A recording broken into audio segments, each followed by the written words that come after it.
Isn't it the case even today that many who proclaim Jesus as Lord, they don't obey him, they don't seek him, but they seek his blessings? Hey guys, welcome to the video this week. I am heading up to this lookout called Carey's Peak here in Barrington Tops Park, and it's a pretty nice day. It's kind of coming to the end of the day here. We've got around, I think it's about 6 o'clock right now. I've been walking up, but thought, hey, let's go up to this lookout and check it out and do this video. So guys, last week we saw how Jesus was angered and grieved at the hard hearts of the Pharisees who refused to acknowledge him as the Lord of the Sabbath, even after he demonstrated his power by once again miraculously healing a man.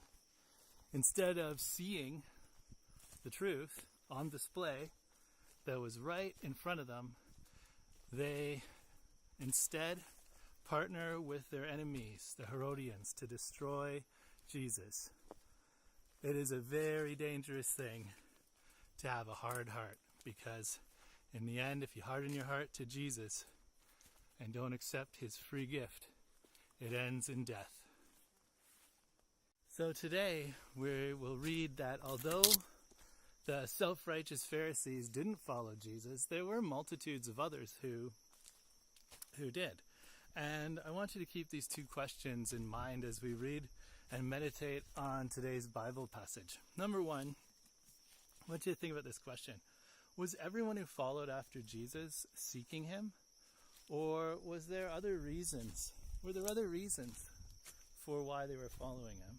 And number two, second question I'd like you to think about as we read the passages, is there a difference in Jesus as Lord and just believing Jesus is the Son of God?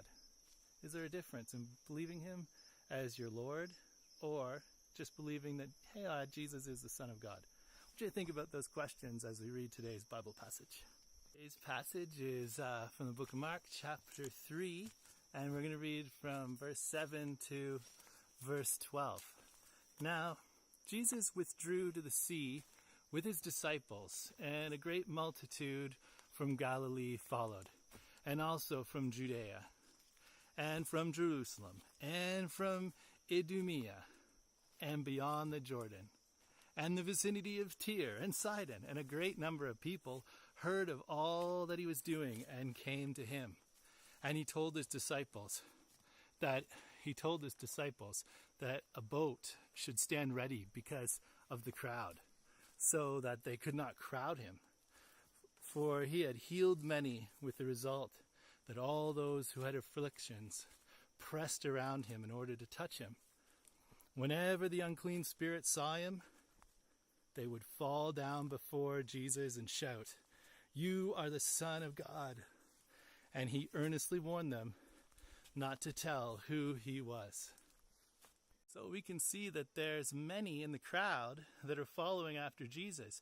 They're coming from all over now because of all the amazing miracles and things that Jesus is doing and saying. So many that he has to tell his disciples to ready a boat so that they don't crush him as they try to touch him to be healed. Now, remember the first question that I asked you to think about? Was everyone who followed Jesus seeking him?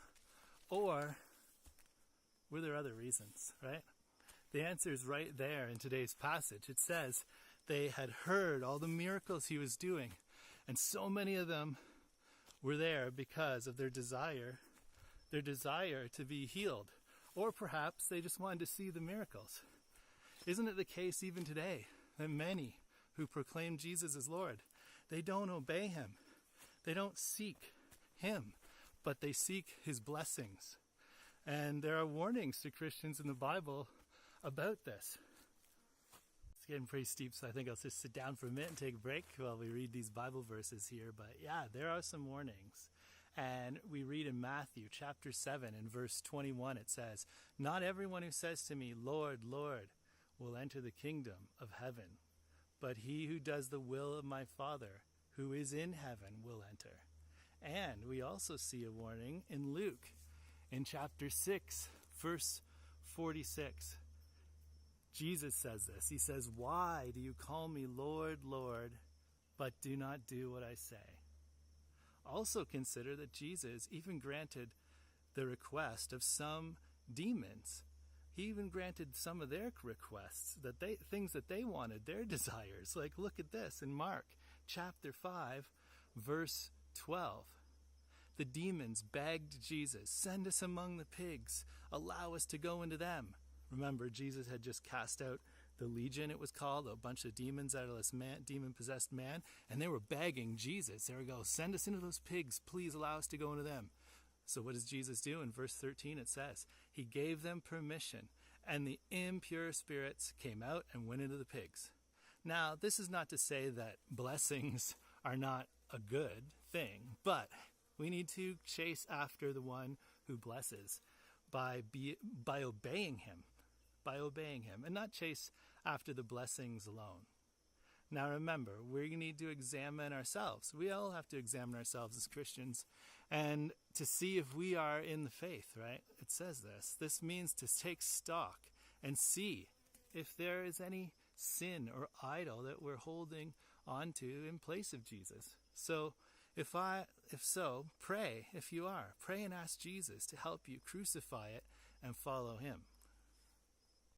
And remember, even the demons in today's passage recognize Jesus as the Son of God, but they weren't saved, which leads to the second question that I asked at the start. Is there a difference? Is there a difference in Jesus as Lord and believing Jesus as the Son of God? And the answer is yes, there's a big difference. As we see, even these demons knew Jesus was the Son of God, but they didn't want him as their Lord.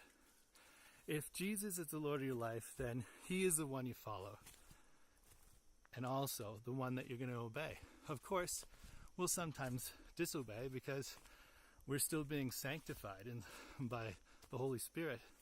But when we do sin, we can ask for forgiveness. And that's the beautiful thing about Jesus and his mercy. It's new every day. Guys, I'm going to end the video here today. I made it up to the top at this lookout, and wow, it's pretty nice. Check it out.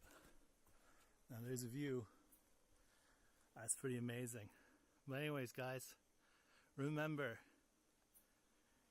is Jesus the Lord of your life? Do you even believe that Jesus is the Son of God?